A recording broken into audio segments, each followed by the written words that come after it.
Nada, tenemos hoy la visita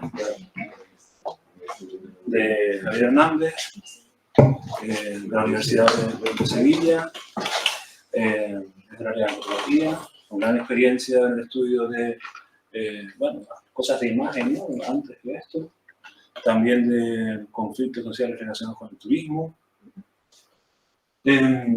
Aquí nos viene a hablar de las políticas públicas de posicionamiento de las ciudades, ¿no? En la red, y qué pueden hacer las ciudades, o qué están haciendo las ciudades, o qué implicaciones tienen estas políticas de las ciudades para posicionarse a nivel internacional como ciudades turísticas de referencia, cómo es la competitividad con todo esto. Yo creo que es un tema súper interesante que tiene muchas diferentes visiones, mucha conflictividad, muchos posibles conflictos, muchas vertientes.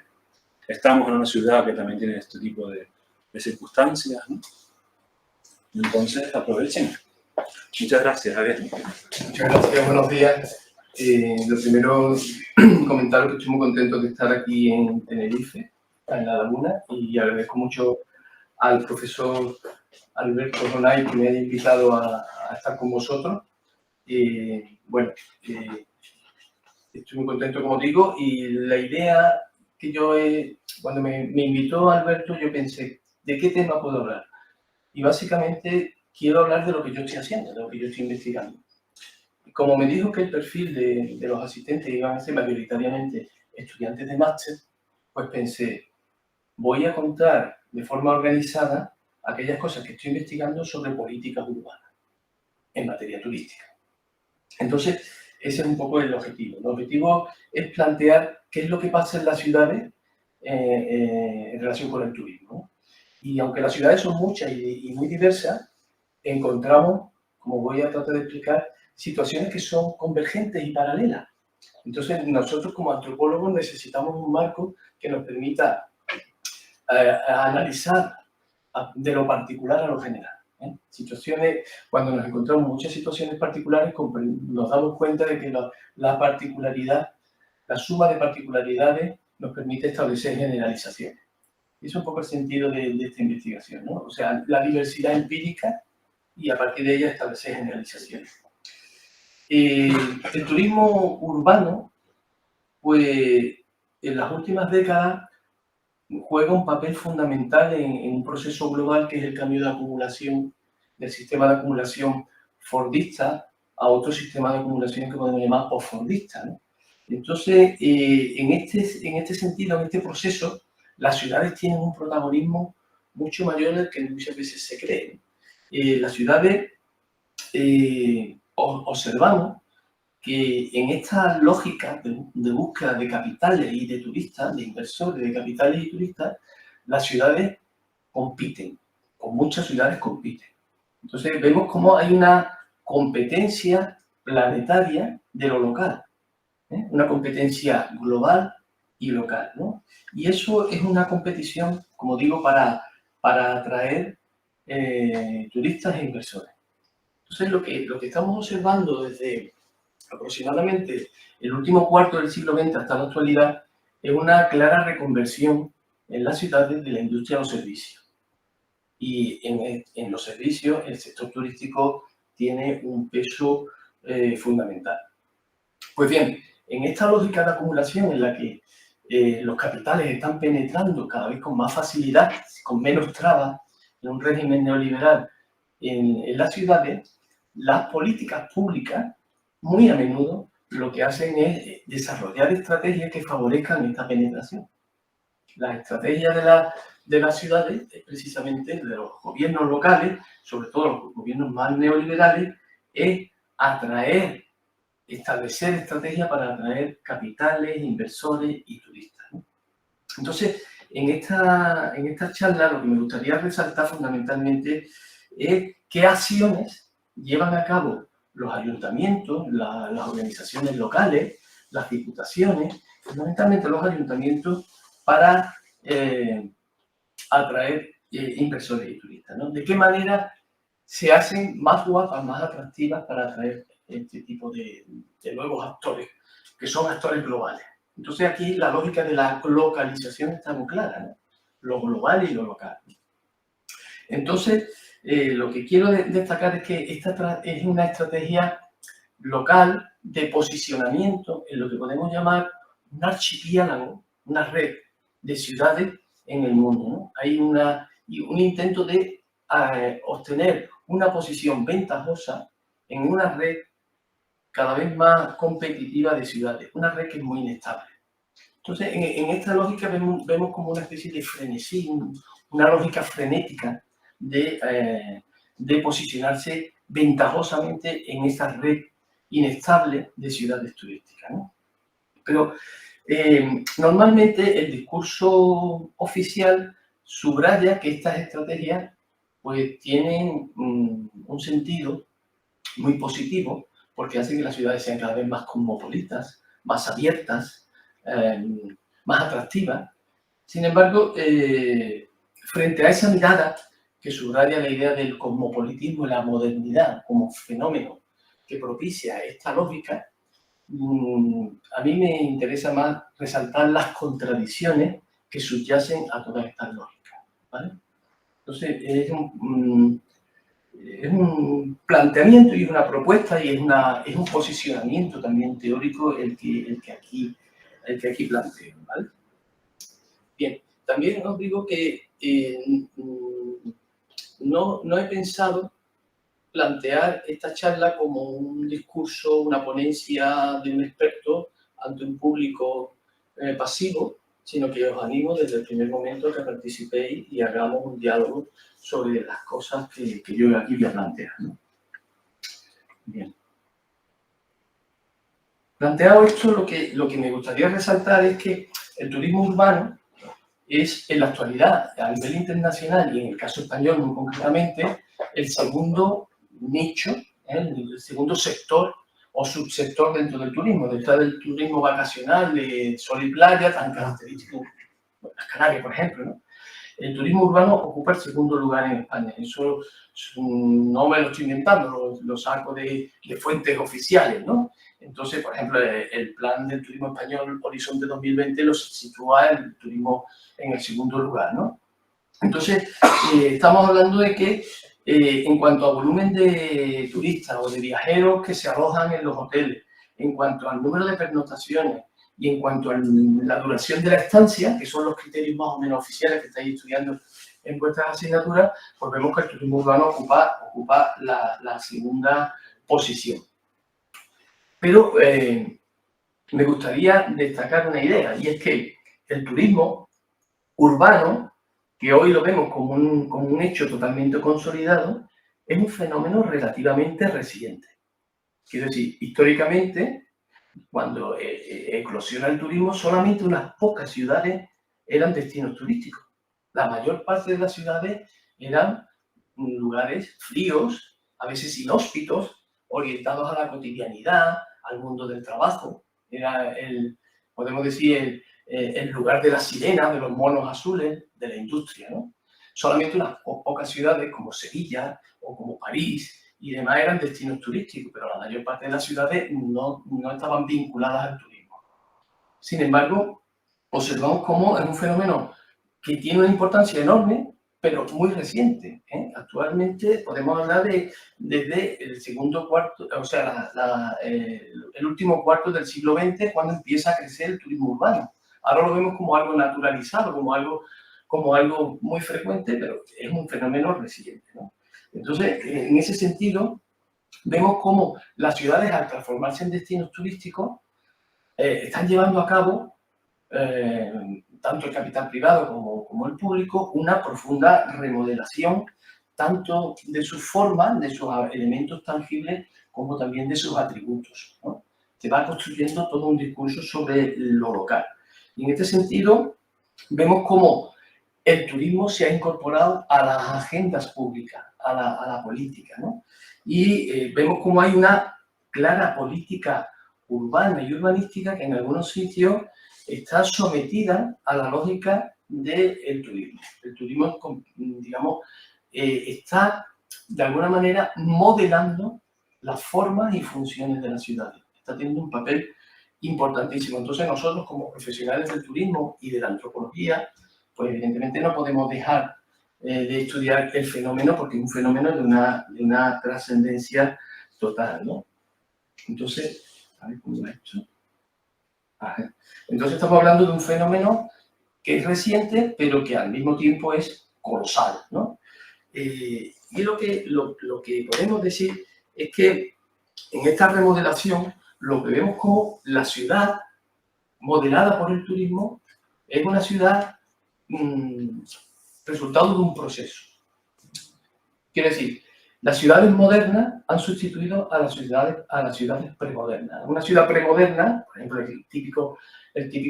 la típica ciudad mediterránea, es una ciudad en la que los usos, las funciones, las actividades, todo se concentraba en un mismo lugar. Una ciudad, en el mismo lugar estaba la plaza para el encuentro, la iglesia para rezar, el taller para trabajar, la escuela para ir a clase, ¿no?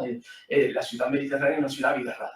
Sin embargo, con la modernidad la ciudad se transforma radicalmente y aparece una racionalización por la cual la ciudad empieza a dividirse, especializarse funcionalmente en distintas funciones, ¿no? Aparece la ciudad racionalizada que separa la oración del trabajo, la sociabilidad, de los lugares del poder. Hay una separación, una especialización. Pues bien, en esta ciudad que deja de ser multifuncional y que empieza a especializarse territorial y espacialmente y socialmente, pues entra el turismo. Y el turismo lo que hace es añadir una nueva etapa en este proceso de racionalización. De la manera que en la ciudad que antes era una ciudad comercial, una parte de la ciudad es comercial, otra parte es industrial, el polígono industrial, otra parte es residencial, otra parte es para la clase trabajadora, otra parte para la clase obrera. Con el turismo aparece una nueva ciudad, que es la ciudad turística, una ciudad hiperespecializada. Es lo que nosotros podemos llamar los enclaves turísticos, que en algunos casos son muy evidentes. Por ejemplo, en una ciudad como la ciudad de Sevilla, hay zonas que normalmente suelen coincidir con los recintos históricos, que se convierten en ciudades turísticas, enclaves turísticos. Y hay otros espacios que podemos llamar espacios hibridados, que son lugares para el consumo. Es decir, lo que quiero decir con esto es que la ciudad turística es la culminación del proceso de racionalización espacial y social de las ciudades, ¿vale? Una nueva etapa, ¿no? ¿Vale? Bien, entonces algunos celebran este fenómeno, hablando de, bueno, pues que hemos pasado, como les pongo ahí, por ejemplo, esa imagen de Bilbao, que es bastante interesante, la ciudad máquina, el lugar de la sirena, de los monos azules, y hemos pasado a la ciudad festiva, a la villa festiva, ¿no? De la villa obrera a la villa festiva, podemos decir, ¿no? Esa transformación se produce en muchas ciudades, sobre todo en aquellas que aspiran a posicionarse ventajosamente en esta red competitiva de ciudades turísticas, ¿no? Entonces, este es un fenómeno que lo observamos con claridad, ¿no? Como digo, en la investigación que estamos realizando nos interesa subrayar sobre todo qué aspectos y qué contradicciones sociales generan estas dinámicas, más que alabar los procesos como suelen hacer desde otros enfoques, ¿no? Por tanto, podemos decir que como primera conclusión, que el turismo tiene plasmación territorial. El turismo tiene una plasmación territorial y que nosotros como investigadores tenemos que determinar de qué manera se materializa el turismo en las ciudades territorialmente. Y al mismo tiempo, la segunda conclusión de lo que acabo de decir es que estamos asistiendo a la última fase de un proceso de racionalización urbana, que es la creación de la ciudad turística, ¿vale? Bien.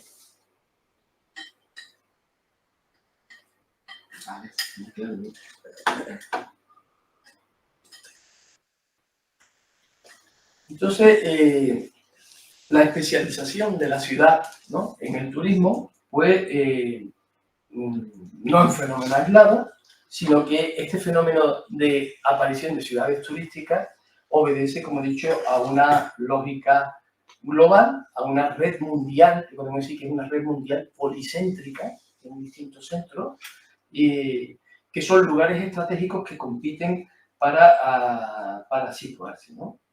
Esto es claro, evidentemente esto no es una red simétrica, sino más bien es una red jerarquizada. La red mundial de ciudades turísticas, quiero destacar esta idea, es una red muy jerarquizada, es una red muy inestable, que está sometida podemos decir, al vaivén de la competencia feroz, ¿no?, entre las distintas ciudades, ¿no? Todas compiten entre sí para captar flujos ya sea de turistas, ya sea de inversores, ¿no? En este sentido, es muy importante, aquí les pongo un ejemplo, como hoy en día aparece el fenómeno de las consultoras. Las consultoras turísticas son entidades que tienen un poder impresionante. Algunos le llamamos el fenómeno como de consultocracia.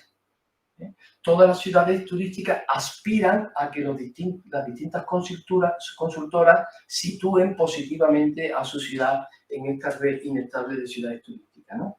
Entonces, el posicionamiento que vemos aquí, que les pongo aquí, es un posicionamiento coyuntural, inestable. Entonces, hay un frenético esfuerzo de permanecer, ¿no? Entonces, las ciudades tratan de mantenerse en el candelero mediático para posicionarse en esta red tan inestable, ¿no? Aquí les pongo, por ejemplo, Euromonitor International, que es una de estas consultoras que tiene un peso enorme. Bueno, hablan del Top 10 City Destination Ranking. Bueno, pues este Top 10, si este corresponde al 2021, 22, 23, vemos cómo es inestable, como por ejemplo Tokio, en este caso, pues, haciendo un montón de puntos en el año 2023, cuando antes ni siquiera estaba, ¿no? Es una red totalmente inestable, entonces las ciudades quieren estar ahí, ¿no? Entonces todas las ciudades compiten por estar en esta red. Y esto es muy importante porque estar en la red de ciudades turísticas está íntimamente relacionado con las políticas públicas. Las políticas públicas hacen un esfuerzo enorme por posicionarse ventajosamente en esta red tan competitiva, ¿no? Y esto se hace de muchas maneras. Les voy a poner una imagen que creo que es bastante ilustrativa, ¿no? Cuando Sevilla fue considerada por la Lonely Planet, la famosa revista turística, ¿verdad? Lonely Planet como el mejor destino europeo, ¿no? Pues rápidamente los responsables públicos hicieron una demostración pública de dónde se había llegado, ¿no? Y entonces, porque esto tiene una gran rentabilidad también electoral, ¿no? Y aquí vemos esta frase, la sitúa el alcalde, ¿no? La plantea el alcalde, ¿no? Entre los objetivos que nos marcamos al inicio del mandato estaba el de mejorar el posicionamiento internacional de la ciudad y hacer de Sevilla capital del turismo. Pongo el ejemplo de Sevilla porque es el caso que yo tengo más cercano, que yo trabajo, pero evidentemente si nos venimos aquí a Canarias, seguramente afirmaciones como estar en el epicentro, ¿no? En el epicentro del mundo. Son recursos retóricos que se utilizan mucho desde el poder político para rentabilizar electoralmente este esfuerzo constante de posicionarse ventajosamente en esa red de ciudades turísticas, ¿no? Y para esto se establece una... ¿Sí? No, simplemente una tontería para hacer un poco... que acabamos de salir del carnaval. Sí. El carnaval claramente tiene un afán de este tipo, de colocar a la ciudad en una época. Había una noticia ayer que decía en varios medios: la inversión del ayuntamiento en el carnaval se ha multiplicado por 8 de rentabilidad que obtenido. Sí. Por eso digo, es muy interesante porque porque yo lo que estoy aquí es tratando de lanzar ideas para que puedan ser atrapadas por vosotros para vuestro trabajo fin de grado, fin de máster, tesis doctorales y demás, porque digamos que estamos ante lógicas que son crónicas, que se repiten. O sea, tienen su realidad local, su especificidad local, pero son globales, ¿no? Entonces lo vemos, yo pongo el ejemplo de Sevilla, que es el que tengo más cercano, pero evidentemente aquí en La Laguna, en Tenerife, en Santa Cruz y demás, pues seguro que hay episodios parecidos, ¿no? Sobre esto estamos investigando. Lo que sí puedo decir que lo que se produce es una alianza estratégica, normalmente entre el empresariado y el poder político, ya sea el propio Estado, o ya sea los políticos locales, las autoridades locales, ¿no? Bien, entonces, la cuestión que quiero plantearle ¿Qué hacen los poderes públicos para conseguir posicionarse ventajosamente en esta red policéntrica e inestable de ciudades turísticas globales? ¿Qué se hace? Entonces yo voy a destacar algunos elementos, algunos aspectos que hemos investigado. En muchas ciudades se desarrollarán todas estas estrategias. En la ciudad de Sevilla, por ejemplo, son evidentes. En otras ciudades se desarrollarán 1, 2, 3. Y es lo que quiero ayudarles a ver, ¿no? Bien. Entonces, bueno.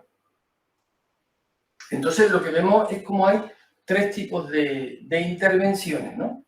Por un lado estaría la conectividad, el esfuerzo por la conectividad, en segundo lugar la potenciación de la imagen y después, en tercer lugar, una serie de transformaciones urbanísticas y sociales que son las que yo me centro más, que yo las llamo museificación, neomonumentalismo, megaeventos, eventización y hotelización, ¿no? Son estrategias que se desarrollan para posicionar a las sociedades en esta red inestable de ciudades turísticas, ¿no?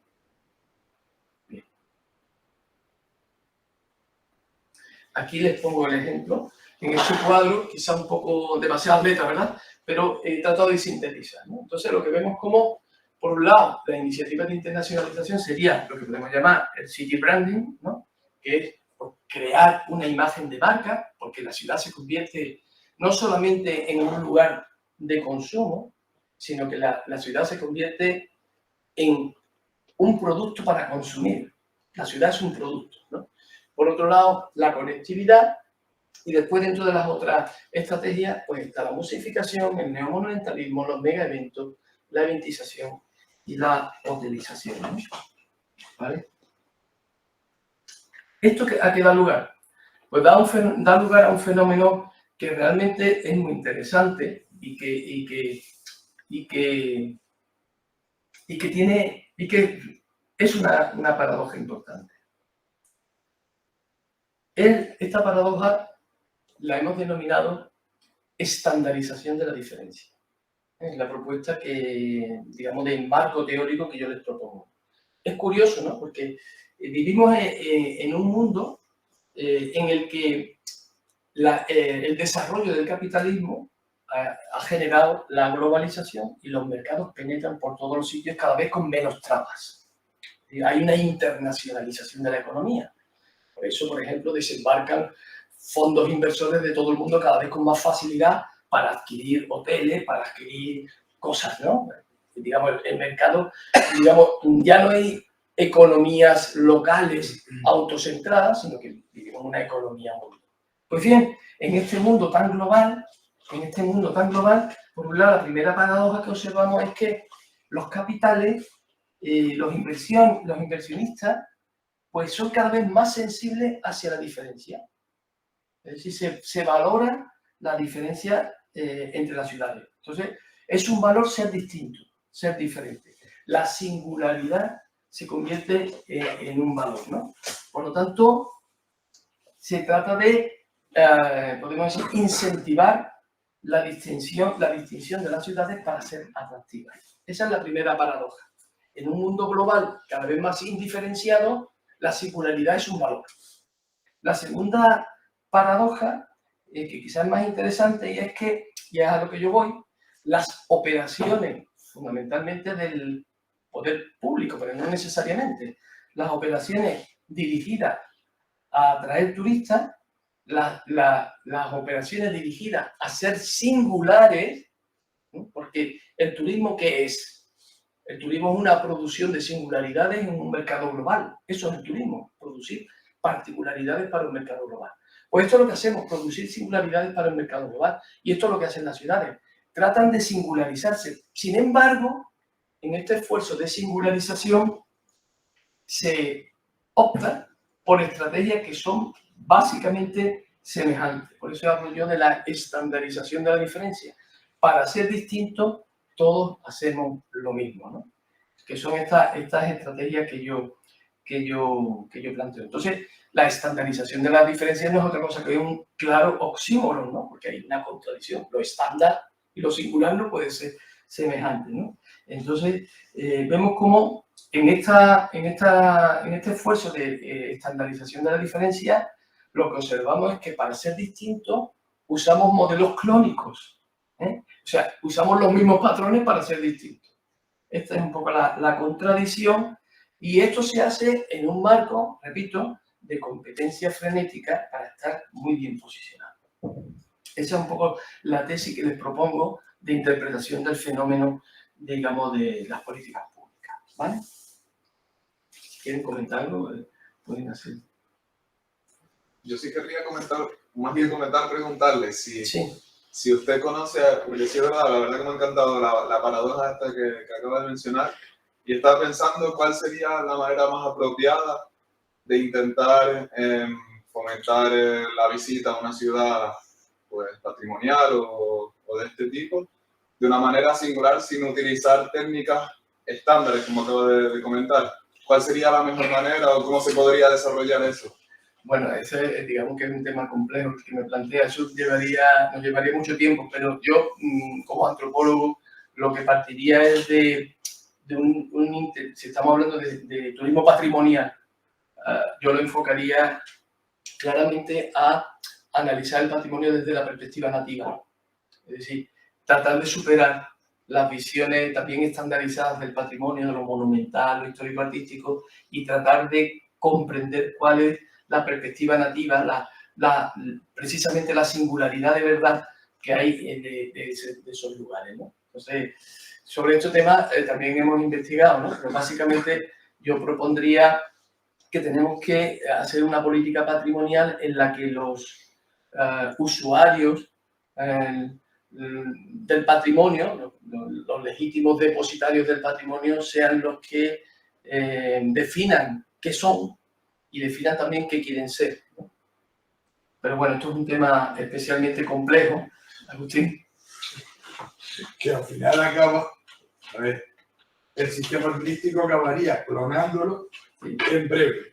¿Vale? Claro. O sea, cada vez que lo que está preguntando el compañero Sí. es que dentro del sistema, ¿no? cualquier cosa que triunfe es fagocitado y clonado rápidamente. O sea, eres singular, realmente singular, durante el tiempo que tardas en introducir el producto en el mercado y que tenga éxito. Sí, no. Es cierto que el mundo capitalista en el que vivimos funciona de esa manera. De todas maneras, tratar de establecer estrategias más democráticas de definición de lo que soy y lo que quiero ser, creo que es el camino más adecuado. Y el riesgo que plantea el profesor Agustín Santana es obvio, ¿no? Es evidente y lo comparto. Es cierto. Bien. Pero bueno, esto es un tema, digamos, que lo podríamos dejar arrinconado para otra sesión, ¿no? Vamos a centrarnos, si les parece, en cuáles son las características de estas políticas de distinción o de singularización que se llevan a cabo a través de los destinos, ¿no? La primera, que les he dicho, la conectividad. Esto no me voy a detener, es evidente, ¿no? La inversión en buenas comunicaciones es fundamental para que puedan llegar, ¿no?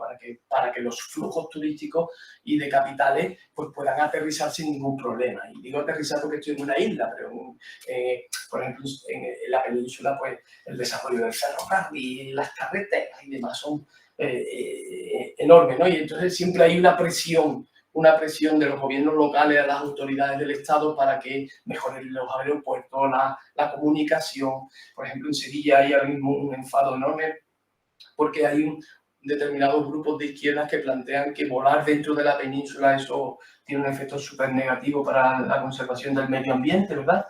Con las capas de ozono, ya sabéis, ¿no? Y eso se enfadan porque ellos lo que quieren es potenciar los vuelos dentro de la península, que desde Sevilla se puede ir a cualquier aeropuerto de la península, ¿no? Y por supuesto, la conectividad con América, ¿no? Con Nueva York y demás. Hay una competencia enorme entre Sevilla y Málaga por estar conectado con Estados Unidos, ¿no? O sea, eso forma parte, digamos, de esta lógica a la que yo me refiero, ¿no? Hay un esfuerzo enorme de conectividad y son esfuerzos locales. Ojo, son esfuerzos locales, que es lo que me gustaría subrayar. Aquí les pongo imágenes del aeropuerto de Sevilla, de la construcción de la estación de Santa Justa. Perdonen que sea tan localista, pero vengo de donde vengo, pero mi discurso es global, ¿eh? O sea, estoy aplicando una lógica nueva. Bien, la siguiente estrategia es la de crear una imagen de marca, ¿no? Evidentemente esto genera valor, un valor añadido. Y aquí sí que vemos claramente cómo el modelo se replica, es un modelo claramente clónico, porque fíjense cómo se parece, ¿no? Ese primer I Love New York, cómo se ha reproducido clónicamente por todo el mundo y se sigue reproduciendo, ¿no? Entonces, como algunos ejemplos, ¿no? Esa imagen, por ser diferente, todos hacemos lo mismo, ¿no? Estos eslogans son muy interesantes, ¿no? Esto es bastante evidente y esto es otro tema de investigación muy interesante, ¿no? El estudio de los eslogans, ¿no? de las imágenes que se proyectan hacia el mundo, ¿vale?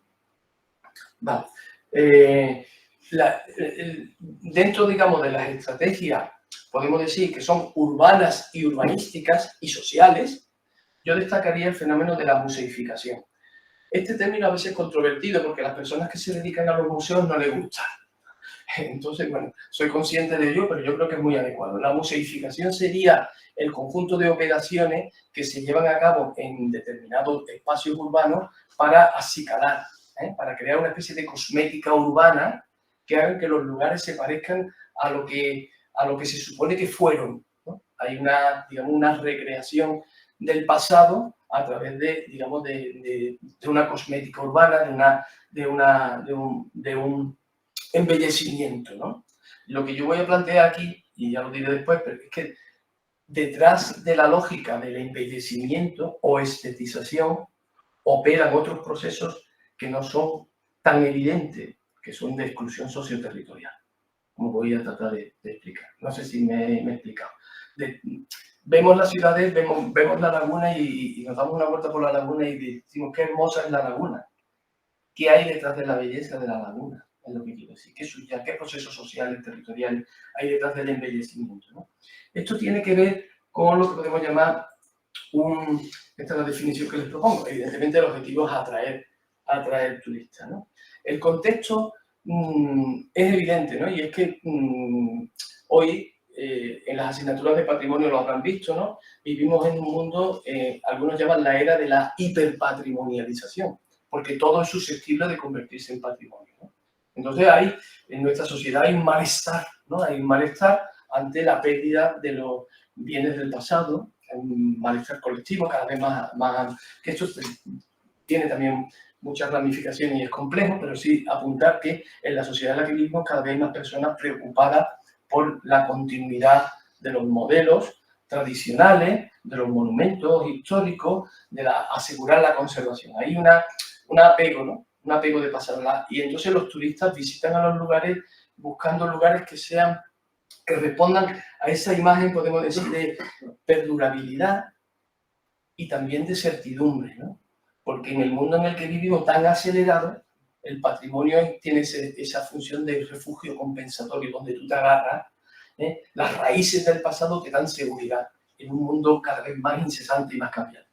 Y eso tiene ese sentimiento que es muy generalizado, motiva a muchas personas a viajar, ¿no? Hay un deseo de patrimonio, de conservación, de encontrar en los lugares que se visitan, pues esos espacios donde todavía se mantienen las raíces bien agarradas, o sea, los lugares que estén bien enraizados en sus tradiciones, en sus costumbres, en su historia, en su memoria. Porque la sensación es que el mundo es un mundo frenético y todo se erosiona y las raíces pues se pierden, ¿no? Entonces, ante ese deseo, pues el turismo, obviamente como una fuerza de mercado, ¿qué es lo que hace? Oferta nostalgia. Oferta nostalgia. El turismo oferta... Huizen hablaba de esto de un marketing masivo de la nostalgia, ¿no? Hay todo un esfuerzo por vender los sitios como sitios donde reside el tiempo, el pasado, la identidad, ¿no? Entonces, esto, ante la demanda de nostalgia, pues se oferta nostalgia, ¿no? Y esto ha hecho que el patrimonio cambie totalmente. El patrimonio ha pasado de ser una carga para las arcas públicas para convertirse cada vez más en un recurso. Entonces, invertir en patrimonio no es un coste sin fondo, sino que tiene una rentabilidad económica, social, pero también electoral. también electoral. Entonces, explotar el patrimonio como un producto turístico se ha convertido en algo absolutamente naturalizado y que explica muchas veces el buen estado en que se encuentran monumentos y espacios de este tipo, ¿no? Entonces, bueno, pues hemos pasado de un patrimonio que refiere a la identidad a un patrimonio que fundamentalmente hace referencia al mercado, ¿no? Y en esta lógica en la que estamos, bueno, pues vemos cómo la ciudad pues se ha convertido, como decía anteriormente, no solamente en un lugar para consumir, sino que la propia ciudad es un objeto de consumo, la propia ciudad es un objeto de consumo. Entonces, la ciudad es una mercancía, es un producto, no solamente un lugar donde vamos a comer o a beber o a dormir, sino que es la propia ciudad la que se convierte en el objeto, y eso es lo que se vende, una ciudad patrimonial vende muchísimo, ¿no? En esta lógica que es totalmente contemporánea y que es global, que la vemos aquí, que la vemos en Sevilla, que la vemos en toda Europa y que la vemos en América, bueno, pues vemos cómo los turistas se dedican a contemplar, a observar, muchas veces, como vemos aquí, ¿no? Haciendo fotos, ¿no? Constantemente, ¿no? Fascinados ante el monumento, ¿no? Vivimos en un mundo en el que el monumento se ha sacralizado, ¿no? Lo decía Riegel, ¿no? Un culto moderno a los monumentos, ¿no? Entonces vemos cómo este es un fenómeno que se va extendiendo totalmente. Y dentro de la lógica de la museificación observamos primero la estetización. Nunca se ha vivido este fenómeno con tanta intensidad como en la actualidad, ¿no? Las ciudades se embellecen, se acicalan, se ponen bonitas, ¿no? Se adecuan, y todo esto se hace con un montón de operaciones. Se reforman las fachadas, se reforman las calles, se peatonalizan, se dotan de mobiliario urbano, se señala, hay una señalización, la limpieza es fundamental, los jardines se adecentan, se implantan sistemas de transporte alternativos. Por ejemplo, en la Avenida de la Constitución en Sevilla hace unas décadas y está en la actualidad. Esto, por ejemplo, en La Habana, fíjense cómo se transforma. Es un fenómeno que lo observamos en muchos sitios. Hay un cambio claro de orientación, ¿no? Entonces, se trata de mostrar un lugar embellecido, ¿no? Un lugar estético, un lugar que está vinculado con la historia, con una representación de la historia, con una determinada mirada y una determinada construcción de la historia, que esto sería otro tema. Pero los lugares se historizan, se hacen históricos, ¿no? Y al mismo tiempo son espacios amables y seguros. Se crea espacios protegidos, con policía, con vigilancia, con seguridad, ¿no? Entonces, el espacio turístico es un lugar fósil o fosilizado en el que la vida en gran medida se ha detenido, porque la población local ya no reside en esta zona, y es un lugar perfectamente adecuado para la práctica turística segura, porque ya sabemos que el turismo es un fenómeno en el que la seguridad, ¿no? El control del riesgo es fundamental, ¿no? Y en estos sitios se trata de controlar el riesgo, porque una de las cosas que frenan más a los turistas es la inseguridad, ¿no? Todo se combina, el embellecimiento con la seguridad, con la creación de un entorno amable, eso sí, que representa el lugar, pero paradójicamente con cada vez menos lugareños, con cada vez menos vida social, ¿no? Entonces son las paradojas de la estetización, ¿no? Este fenómeno da lugar a lo que llamamos la clonación. Con clonación no estoy hablando de biología, estoy hablando de replicación de modelos. O sea, como un mismo modelo se repite, eso es una clonación, ¿no? Entonces, David Harvey pues, habla de este fenómeno como monotonía en serie. El antropólogo Manuel Delgado hace tiempo escribió un texto que a mí me encanta y lo reproduzco aquí porque creo que sintetiza lo que quiero decir, ¿no? Esto que les pongo ahí, ¿no? Él dice, nada más parecido a un centro histórico museificado que otro centro histórico museificado. Por mucho que los monumentos y edificios principales sean distintos, uno siempre tiene la impresión de pasear por las mismas callejuelas llenas de los mismos establecimientos para turistas y, por supuesto, de los mismos turistas. Esa sensación, ¿no?, de que se repiten los lugares, ¿no?, son crónicos, ¿no?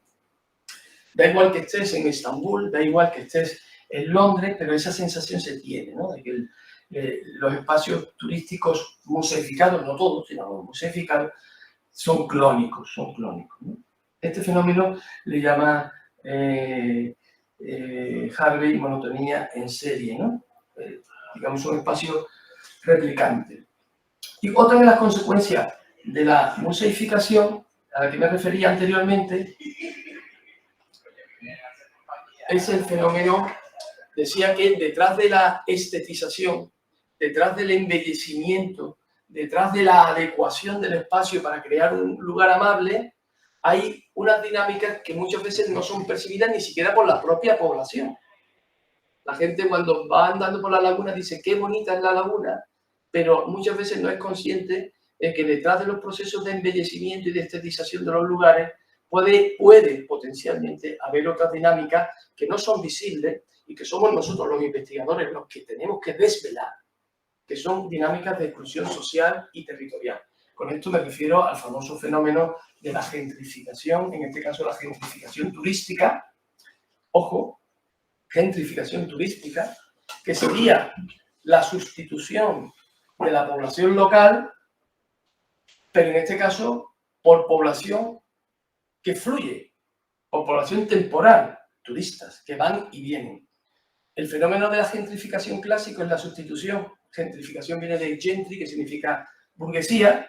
Es un fenómeno de aburguesamiento. Los barrios históricos llenos de trabajadores eran sustituidos por la burguesía, las clases medias. Ahora no. Ahora los que sustituyen a los residentes tradicionales, ya sean burgueses, ya sean población, digamos, trabajadora, son transeúntes. Entonces, la gentrificación turística, desde mi punto de vista, es más grave, sus consecuencias sociales son más graves, porque no generan un tejido social permanente, un entramado de relaciones sociales y de personas permanentes, ¿no? Este fenómeno lo vemos, por ejemplo, en las tiendas, los comercios, llamados comercios de proximidad, desaparecen rapidísimamente en estos sitios, son sustituidos por otros comercios. Este fenómeno lo estamos estudiando en Sevilla. Estamos buscando un proyecto de investigación muy interesante. Estamos analizando lo que podemos llamar la gentrificación comercial turística o turístico-comercial, como quieran, y estamos buscando indicadores que son interesantes porque queremos hacer lo que puedan para que puedan replicarse en otros lugares, ¿no? Ya podemos compartir los resultados de la investigación y aplicarlo aquí al caso canario, por ejemplo, ¿no? Entonces, es muy interesante. Nosotros ya lo hemos detectado, pero ahora mismo hay que ver qué indicadores de gentrificación existen, ¿no? De gentrificación. Entonces, bueno, lo que podemos hablar también de una clonación del ambiente comercial, ¿no? Bien, entonces, estamos hablando de que en casos extremos de museificación, estoy hablando de situaciones extremas, ¿eh? En casos extremos de museificación, la exclusión social es rotunda, es radical, ¿no? Entonces, el recinto turístico que proyecta el lugar, el recinto turístico donde se supone que están los elementos más emblemáticos del lugar, son recintos en los que no están los lugareños, ¿no? Hay esa exclusión. Entonces, estamos viendo cómo esta gentrificación supone la transformación clarísima del espacio en mercancía. Se ofrece una imagen que no se corresponde porque no hay un sustrato social que lo apoye. Entonces, siguiendo un poco a la tesis de Maraullé, cuando habla de los no lugares, podríamos hablar de que el lugar turístico hipermuseificado sería un no lugar, en el sentido de que es un espacio en el que deja de estar habitado y deja de ser un espacio imprevisible, como es la ciudad, de encuentro, de conflicto, de comunicación, de celebración, de entretenimiento, y empieza a ser cada vez más un espacio para, cuyo único sentido es el de la contemplación, ¿no? Un espacio para la contemplación y para el consumo. Y esto nos lleva a un tema que yo creo que es bastante interesante, y es el fenómeno de la desactivación patrimonial. Y me explico. Cuando hablamos de patrimonio cultural, no solamente estamos hablando del monumento. Cuando hablamos de patrimonio cultural estamos hablando también de los valores y de los usos sociales de ese patrimonio. Muchas veces se valora la iglesia, pero no se tiene en cuenta que la iglesia tiene asociadas misas, rituales, hermandades, celebraciones, una plaza alrededor donde la gente se reúne. Esos aspectos del patrimonio, que eso también es patrimonio, los usos sociales y la dimensión simbólica del patrimonio, en la ciudad hipermuseificada se desactiva. Hay una desactivación de los usos sociales y simbólicos del patrimonio. Podemos hablar, y aquí este es un concepto que es un poco metafórico, asistimos a una destrucción inmaterial del patrimonio de la ciudad, una destrucción inmaterial del patrimonio y de la ciudad. Es decir, las personas cada vez están menos relacionadas y vinculadas con los elementos más emblemáticos de su identidad. Por ejemplo, una ciudad como Sevilla tiene al lado de la Giralda un patio que durante mucho tiempo era un lugar de visita y de uso, y ahora mismo han puesto una taquilla y nada más que hay turistas, ¿no? El Patio de los Naranjos. Eso es un ejemplo claro de mala gestión patrimonial y de desactivación patrimonial, porque la gente ha dejado de usarlo y de vivir ese espacio como propio. De hecho, las nuevas generaciones, los millennials, la mayor parte de los millennials no han entrado en su vida en el Patio de los Naranjos, cuando el Patio de los Naranjos era un símbolo social, usado y vivido. Es decir, hay una desactivación patrimonial. Peor que eso, el barrio de Santa Cruz. El barrio de Santa Cruz sería otro ejemplo. No, pero el Patio de los Naranjos podemos decir que es el ejemplo paradigmático de la desactivación patrimonial, porque era un espacio usado, sentido, vivido, donde la gente, los chavales jugaban, donde las parejas de novios se sentaban en rincones estratégicos, ¿verdad? La gente cortaba camino de un sitio, entraba por un lado y salía por otro. Eso ha desaparecido. Entonces hay muchas personas que tienen 20 años que no han ido en su vida a ese lugar. Eso es lo que yo digo de desactivación patrimonial. Eso es un ejemplo, digamos, como decía Antonio Burgo, creo que lo tengo aquí, la frase es muy buena. Antonio Burgo, el periodista que murió hace poco, dice: hemos inventado el derribo sin ladrillos.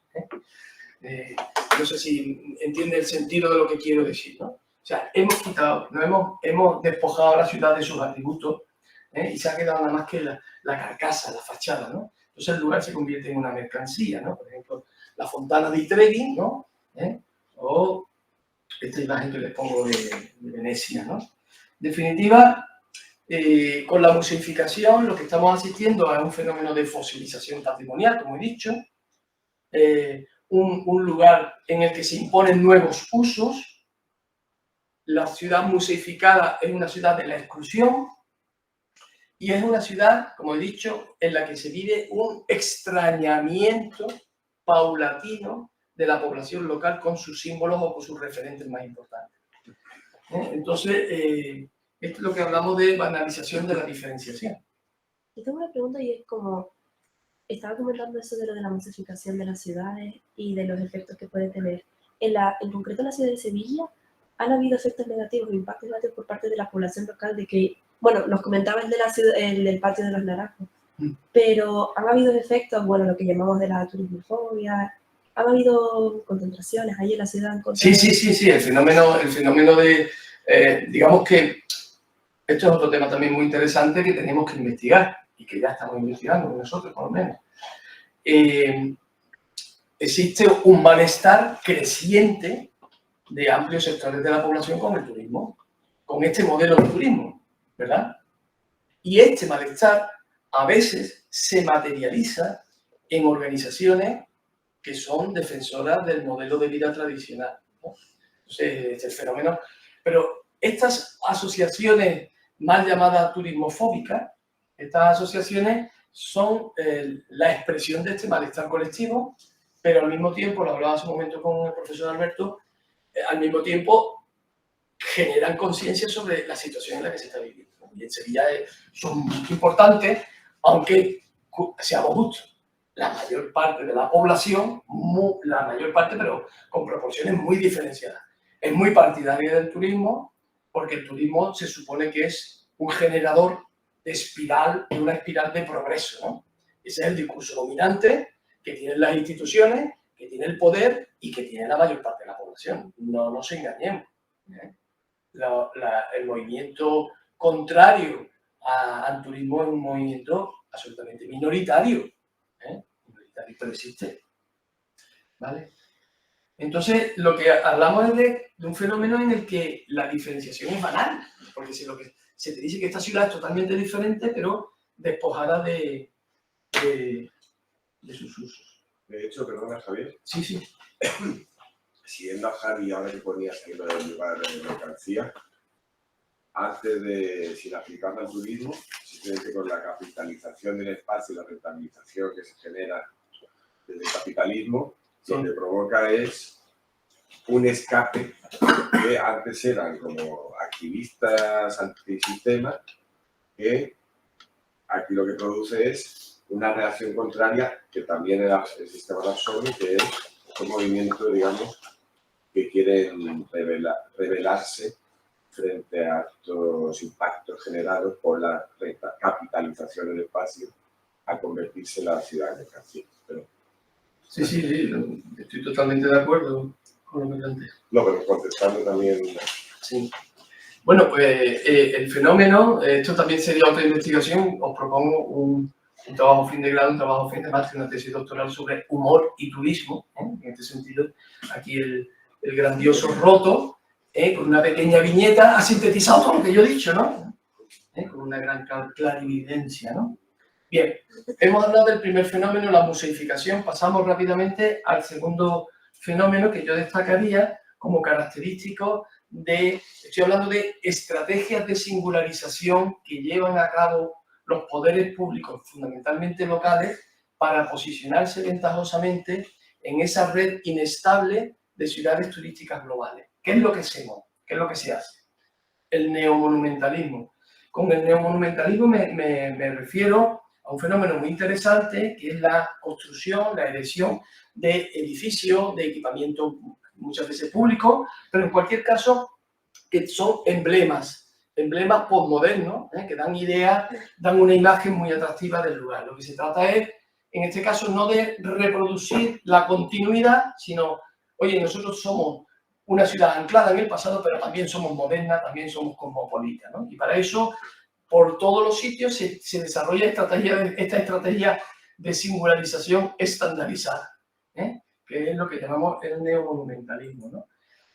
Por tanto, es una estrategia estandarizada de singularización, un oxímoron divertido, ¿verdad?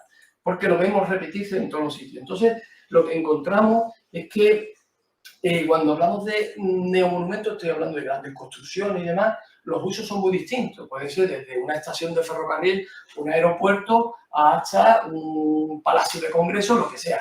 Es decir, que hay diversos usos, pero casi todas tienen un autor. Son obras de autor.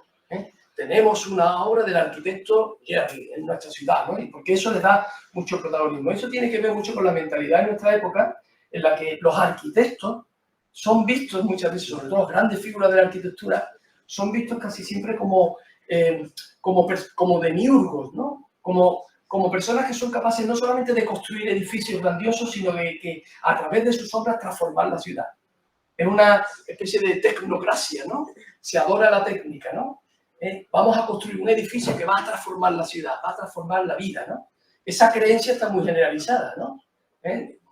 Y se cree que los arquitectos pueden cambiar la sociedad, pueden cambiar el mundo. Entonces, se basan en esto. Entonces, son obras que se proyectan al exterior con mucha importancia. Entonces, hay estas obras, podemos decir que son de muy diversos tipos, ¿no? Las hay, podemos decir que son versátiles por cuanto a su altura, por ejemplo, a su forma, a la estética que plantean, también incluso a sus innovaciones tecnológicas, bioclimáticas, etcétera, ¿no? Se ofrecen como edificios de este tipo, que por cierto, vaya el incendio que ha habido en Valencia, en un edificio muy bioclimático. Ojo, cuidado con las nuevas tecnologías, que muchas veces creemos que nos van a salvar, pero bueno. Entonces, asistimos, ya digo, a este fenómeno del neomonumentalismo en el que vemos edificios que se caracterizan por, a veces por diseño, podemos decir, babeliano, ¿no? Son grandes torres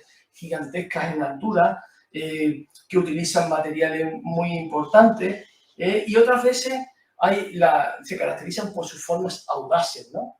Son las primeras, los edificios gigantes, pues quieren dar la imagen de que la ciudad o la entidad que lo crea, por ejemplo, la entidad financiera, es solvente, ¿no? Si un gran banco crea una torre muy alta, eso representa la solvencia, la solidez, ¿no? Y de la propia ciudad, ¿no? Y también el cosmopolitismo. Y las formas audaces de la arquitectura, pues lo que muestran es cómo la ciudad es totalmente abierta al progreso, ¿no? Son obras que muchas veces lo que se ofrece más es el continente que el contenido, la forma, ¿no? Y esto lo vemos les voy a poner algunos ejemplos, ¿no? Se convierten, por supuesto, en nuevos emblemas locales y, como veremos, tienen impactos estéticos, urbanísticos y sociales, que es la cara que yo quiero subrayar.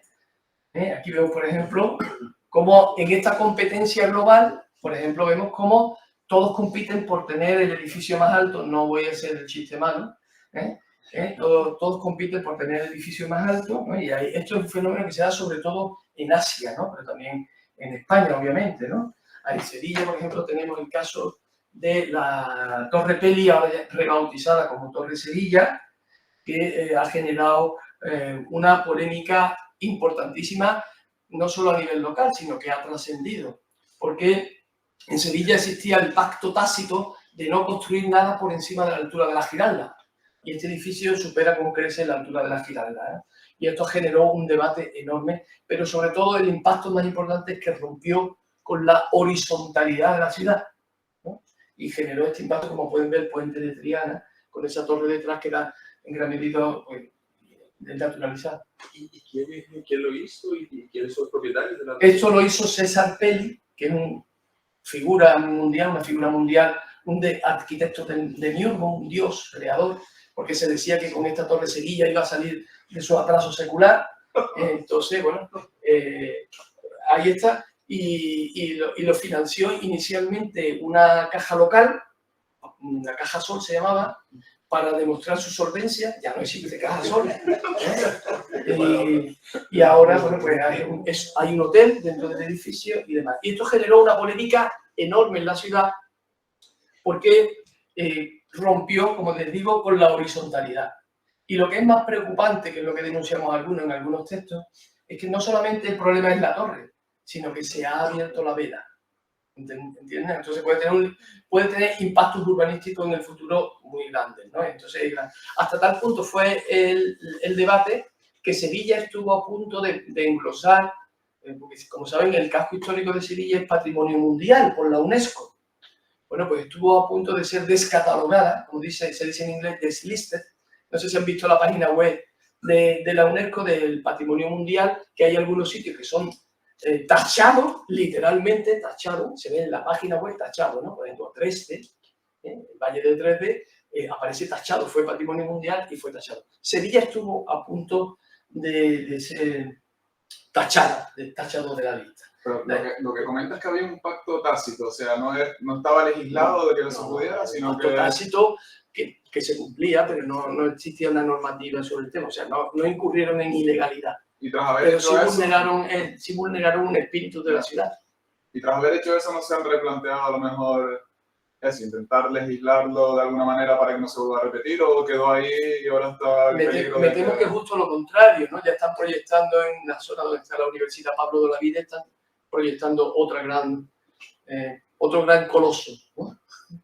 Así que, bueno, este es un debate interesantísimo. Por tanto, estamos hablando que el neomonumentalismo evidentemente se convierte en una herramienta importantísima de promoción de las ciudades, importantísima, mucha gente viene a visitarla, pero puede tener consecuencias y repercusiones sociales, culturales, de tráfico, urbanístico, que no son tan evidentes. Y de hecho, hoy en día, en la publicidad turística de Sevilla, como esta foto que les pongo ahí, aparece ya, ¿no? Aparece esta imagen, ¿no? Reproducida.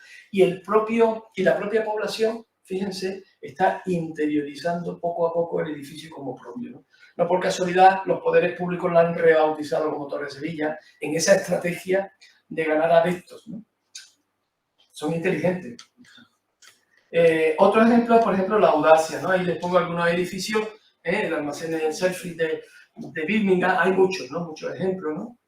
De edificios que evidentemente generan también como el Guggenheim. De hecho, este fenómeno del neomonumentalismo, algunos autores le llaman el efecto Guggenheim. O sea, se trata de replicar, volvemos a la clonación, ¿verdad? Se trata de replicar el éxito de este edificio en toda la ciudad. Entonces, toda ciudad que quiera ser turística tiene que tener su elemento identificativo, ¿no? Esto, por ejemplo, este edificio en Graz, una casa de la cultura que parece un ser vivo, ¿verdad? Una ameba gigante, que es muy interesante, se creó en propio casco histórico y generó también una polémica importantísima, ¿vale? Y en Sevilla, por supuesto, también tenemos nuestro neomonumento, el famoso Metropol Parasol, bueno, famoso, ¿no? Ahora se conoce como la Z, la población lo ha bautizado así, de Jürgen Mayer, que se ha incorporado también como un icono más de la ciudad, ¿no? Y de hecho podemos observar, si se dan una vuelta por Sevilla, centenares de turistas que van a visitarlo, porque tiene también arriba una vista panorámica enorme y con recursos, ¿no? Curiosamente, las cosas como la lógica es muy compleja, estos lugares que se crea, la Z se crea como un espacio para crear un espacio de consumo, ¿no? Internacional, cosmopolita, en el que las clases medias y altas de todo el mundo, tanto turistas como nativos, puedan dialogar y generar lo que algunos llaman la ciudad creativa, ¿no? Pero paradójicamente hemos investigado y nos hemos dado cuenta que lo que se produce es una clara segregación. Esto lo hemos investigado hace poco en un artículo que hemos publicado en la revista Pasos, en la que vemos claramente que lo que se produce es un fraccionamiento. Por un lado están colas de turistas que entran al museo, que hacen lo que hacen los turistas, permítanme, y después la población local que visita los bares y demás, pero hay una segregación, no es un espacio, no se ha creado esa ciudad creativa, ¿no? Ese efecto milagroso de la arquitectura aquí no se ha producido. Bien, otra estrategia de singularización serían los megaeventos. Con los megaeventos me estoy refiriendo pues a eventos muy puntuales, como una olimpiada, como una exposición universal, que para llevarlo a cabo pues se liberan terrenos de astilleros, de fábricas, de zonas degradadas, es decir, suponen una transformación urbanística importante. Muchas ciudades aspiran a ser sedes de olimpiadas, a ser sedes de exposiciones universales y megaeventos de este tipo, ¿no? Por ejemplo, Sevilla fue lugar de la exposición universal del 92 y ha aspirado a ser de las olimpiadas, 2 veces a ser sede olímpica, así conseguirlo, ¿no? También Madrid, muchas ciudades aspiran, o sea, para posicionarse en esta red internacional, celebrar un megaevento es muy importante, ¿no? Son lugares seguros, tranquilos, ¿no? Son lugares donde todo está controlado, todo está regulado para que todo funcione idóneamente. De hecho, para conseguir ser sede de un mega evento, uno de los criterios fundamentales es que haya consenso, ¿no? Entonces, se aspira a que haya un consenso social de gente que lo apoya, ¿no? Que no haya disidentes, ¿no? O sea, se busca una adhesión ciudadana, ¿no? Se busca una especie de patriotismo local para que la gente apoye este tipo de fenómenos, ¿no? Bien. Suponen una remodelación importante y evidentemente lo que hacen es, bueno, pues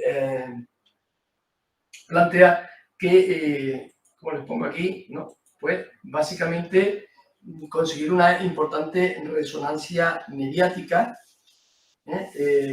y para ello lo que se lleva a cabo es, dentro de la lógica de la sociedad del espectáculo, pues como planteaba Debord, ¿no? La sociedad del espectáculo, pues que la ciudad se convierta en un lugar de celebraciones donde puede haber fenómenos de hiperrealidad, parques temáticos, etcétera, ¿no? Entonces, bueno, este es el debate. El debate sobre su rentabilidad es muy importante porque, claro, la apuesta es total, pero lo que no está claro es si son rentables. Para muchos, la remodelación urbana que provocan ya las convierte en rentables, ¿no? Fíjense, por ejemplo, Barcelona, cómo se amplió la ciudad, o Sevilla cómo recuperó la margen del río. Para los que defienden estos fenómenos, eso ya la rentabilizan. Sin embargo, hay otros que plantean que suponen un recorte del presupuesto. Es más, como plantea Hall, un desvío presupuestario de lo social al espectáculo. Hay un desvío presupuestario, o sea, se orienta las partidas del presupuesto de la ciudadanía al espectáculo, a la fiesta, a la celebración, ¿no? ¿Vale? Entonces, bueno, el siguiente fenómeno que me gustaría subrayar, sobre esto también hemos investigado, tenemos un artículo publicado en la revista Eure, hemos analizado el fenómeno de la eventización, que no es lo mismo que los mega eventos. La eventización es un fenómeno muy interesante porque supone que las autoridades públicas se embarcan en una agenda periódica de celebración de eventos.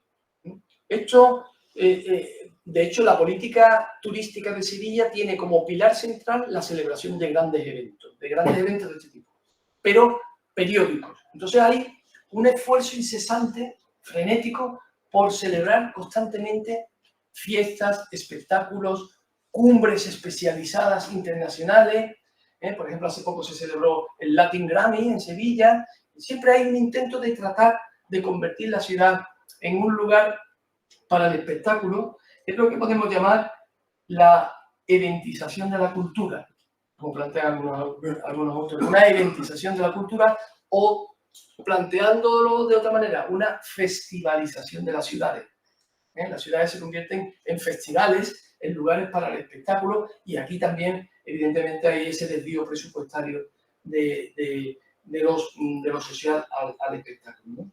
Y esto, evidentemente, convierte a las ciudades en ciudades de eventos, y toda ciudad que quiera posicionarse en este mercado global de ciudades turísticas apuesta por los eventos, porque están convencidos que eso va a atraer, ¿no?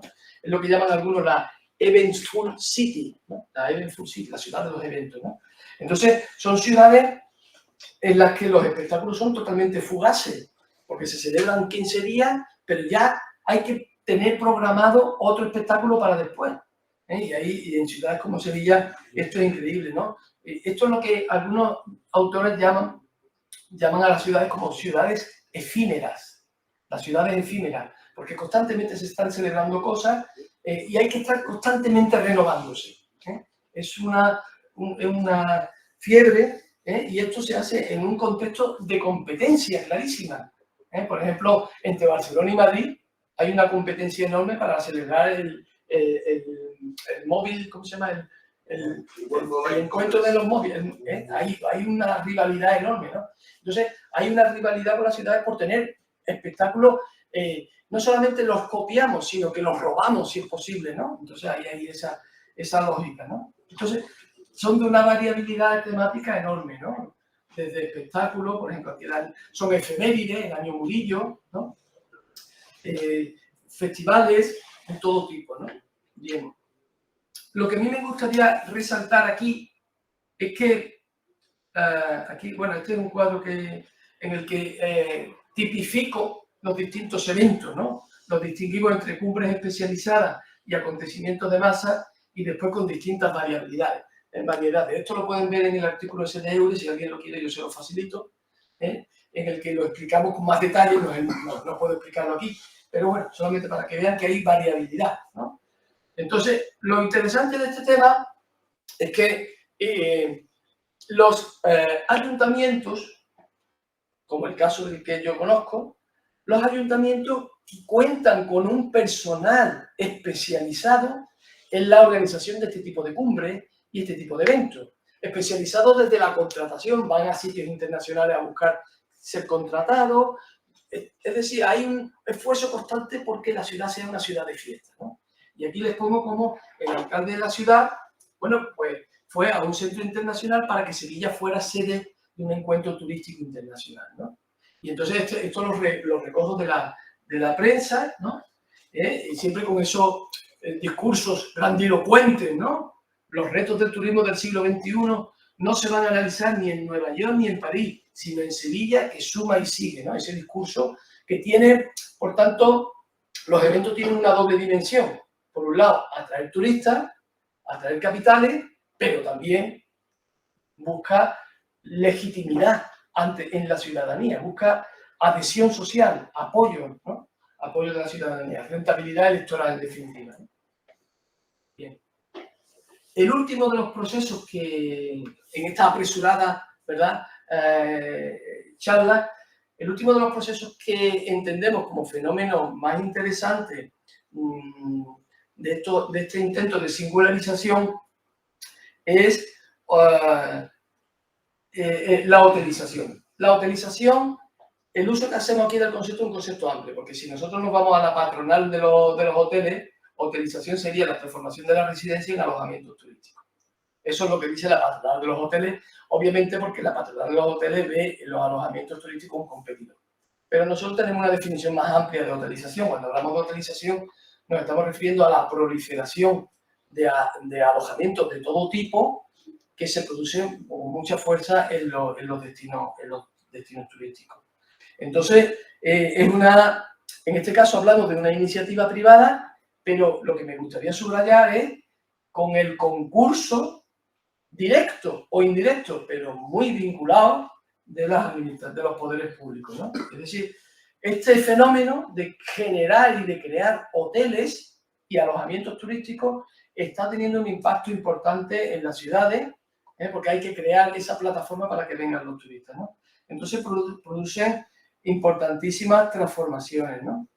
De hecho, según los datos más recientes, en España las transacciones hoteleras, España ocupa el segundo lugar en el mundo en cuanto a transacciones hoteleras, compras de hoteles, compras de suelo, compras de activos inmobiliarios para hoteles en definitiva, ¿no? Es decir, estamos hablando de que este fenómeno es muy importante. ¿Y por qué se produce?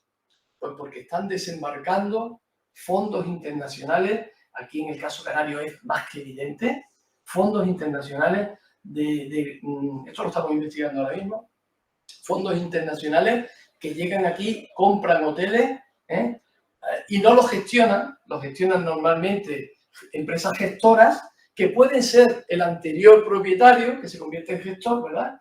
Y a veces utilizan la forma de franquicia, de manera que puede haber un nombre de un hotel que tiene un nombre internacional, un propietario que es un fondo de inversión y un gestor que es una empresa gestora, ¿no? Entonces vemos ahí una complejidad enorme en el sector de los hoteleros. En cualquier caso, fíjense los datos, como vemos, como la inversión hotelera en España está creciendo de una manera absolutamente espectacular, ¿no? Y se compran hoteles, se compran inmuebles para la creación de hoteles, se compran suelo para desarrollo hotelero. Y estamos viendo cómo esto es otra de las estrategias importantísimas para singularizar a los destinos, ¿no?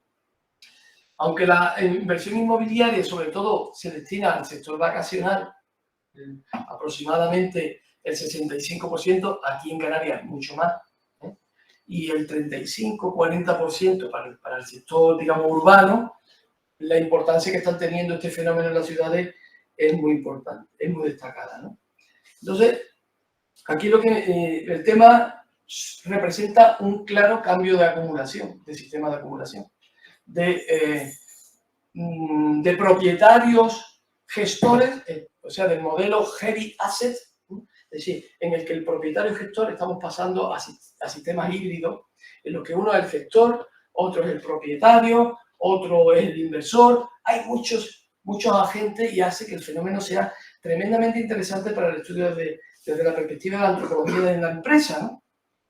Pero bueno, yo lo que me gustaría resaltar en esta charla de ahora es ¿qué hace la administración pública? La administración pública quiere tener un parque de hoteles importantísimo porque esto es también uno de los pilares fundamentales de la singularización y que atrae turistas, ¿no? En este sentido, ¿qué es lo que hace? Pues lo estamos viendo, también lo estamos analizando ahora mismo en Sevilla, pues está favoreciendo claramente los procesos de adquisición de suelo. De hecho, el inventario de suelo público se oferta a los inversores privados para que hagan nuevos desarrollos hoteleros. Eso está clarísimo. También se está incentivando que se adquieran nuevos inmuebles para transformar en hoteles. Muchos de ellos inmuebles que son patrimonio histórico, ¿eh? O se fomenta la cesión de inmuebles con concesiones, ¿no? Por tantos años, sea un suelo público, un edificio público se cede al capital privado, ¿no? Por un tiempo. Y al mismo tiempo se posibilita la generación de condiciones para la construcción de nuevos edificios hoteleros, que eso también es otra de las estrategias. Es decir, quiero decir que hay una colaboración, un compromiso, una involucración del capital público, del poder público en la construcción de nuevos hoteles. Esta estrategia de singularización también es muy importante porque los hoteles se ofertan también como elementos emblemáticos, y esto se ve claramente en algunos casos como, por ejemplo, antiguos edificios históricos con un valor patrimonial enorme, pues se transforman en hoteles. Otro ejemplo de banalización clarísimo, ¿no? Aquí lo vemos en dos casos muy llamativos y muy recientes en Sevilla, ¿no? Inmuebles catalogados como patrimonio, ¿no? Y en otros casos es más importante el tema, porque es que el poder, la administración delega en el poder, en el capital privado, delega las operaciones de planificación. Es decir, lo que es competencia exclusiva de la administración pública se convierte en competencia privada. Y entonces los planes parciales o se hacen en forma de colaboración, como les pongo en este ejemplo, de cooperación público-privada, o otras veces la propia empresa privada la que diseña la plaza donde va a emplazarse el hotel, amplía el suelo utilizable y edificable. Esto es lo que estamos observando ahora mismo allí. ¿Vale? Bueno, pues entonces nos hemos acercado a un fenómeno interesante, y es que, sintetizando, hay unas estrategias singularizadas, o sea, estrategias de singularización que están estandarizadas. Bien, esto nos da lugar a ¿qué es la ciudad? La ciudad, estamos viendo cómo la ciudad, recapitulando lo que he visto anteriormente, hemos pasado de la ciudad fría, inhóspita, del trabajo, como decía al principio, a una ciudad que aparece como un lugar del deseo, un lugar cosmopolita, un lugar avesentado. Y es que el turismo produce un reencantamiento. Y aquí utilizo los términos de Max Weber. Max Weber planteaba que una de las características de la modernidad era el desencantamiento del mundo, porque ya, digamos, la racionalidad suponía el desencantamiento. Pues bien, el turismo, propongo, reencanta las ciudades, las hace armónicas, crea esa ficción de espacio embellecido, de espacio tranquilo para vivir, de espacio de atmósfera cercana a la utopía urbana, ¿no? Entonces, la sociedad en gran medida está hechizada, ¿no? Está encantada con ese modelo que se nos pone tan embellecido, ¿no? Bien. Suele ser un espacio segregado. Sí. Ese reencantamiento lo que hace es también segregar los espacios de los... O sea, y si quieres al revés, invisibilizar la mayor parte de la ciudad y concentrar el encantamiento en un área. Sí, sí, sí. Yo no estoy hablando de la ciudad globalmente. Sí, sí, esa matización es verdad. Yo me refiero a los enclaves. Claro, a los enclaves. Es verdad lo que dice. Es totalmente cierto. Crea una ficción de ciudad. Pero la ciudad turística es la que visita. Cuando uno visita una ciudad como Sevilla, no va a las 3.000 viviendas. Las 3.000 viviendas de Sevilla, ya saben, es un barrio marginal. La Sevilla, he estado en Sevilla y ¿has visto la Giralda? Claro. ¿Has visto las 3.000? No. Es decir, se crea una ficción, es lo que estoy intentando decir. Se crea un encantamiento de ciudad, una visión que no se corresponde con la complejidad de la ciudad. La ciudad turística no es la ciudad, es un enclave. Es un enclave que se visita como la ciudad. Por eso digo que reencanta el mundo, es lo que quería decir. Entonces, estamos ante fenómenos de cosmopolitismo, de singularidad, de estetización, de festivalización, y lo que los antropólogos en gran medida tenemos como cometido es precisamente desvelar los procesos de encantamiento asociados al turismo, o sea, hacer visible que detrás de ese enclave hay otros procesos y dentro de ese mismo enclave hay otras dinámicas. Otras dinámicas que van más allá de esa epidermis estética, que es lo que vemos y es lo que fotografiamos cuando visitamos la ciudad, ¿no? Desvelar los procesos de exclusión social, desvelar los procesos de exclusión territorial, desvelar las dinámicas, ¿no?, que va generando el turismo. Entonces, en este sentido, lo que nos planteamos, por ejemplo, esta es la imagen, ¿no?, proyectada, ¿no?, de la ciudad, el neomonumento, la ciudad histórica, el embellecimiento, ¿no? Entonces, la cuestión que planteamos es, básicamente, el turismo y la ciudad, el turismo y la cultura son incompatibles. Es una pregunta de investigación. ¿Se puede conciliar el derecho a la ciudad por parte de los ciudadanos? ¿Se puede conciliar el derecho a vivir la ciudad con el derecho también legítimo del negocio turístico? ¿Puede haber una ciudad que no esté sometida al turismo? ¿Puede el turismo incorporarse en la ciudad? ¿El turismo exige subordinar el patrimonio? ¿El patrimonio puede conjugarse con el turismo? ¿Puede haber una conciliación? Esos son los retos que también tenemos nosotros, ¿no?, como investigadores, ¿no?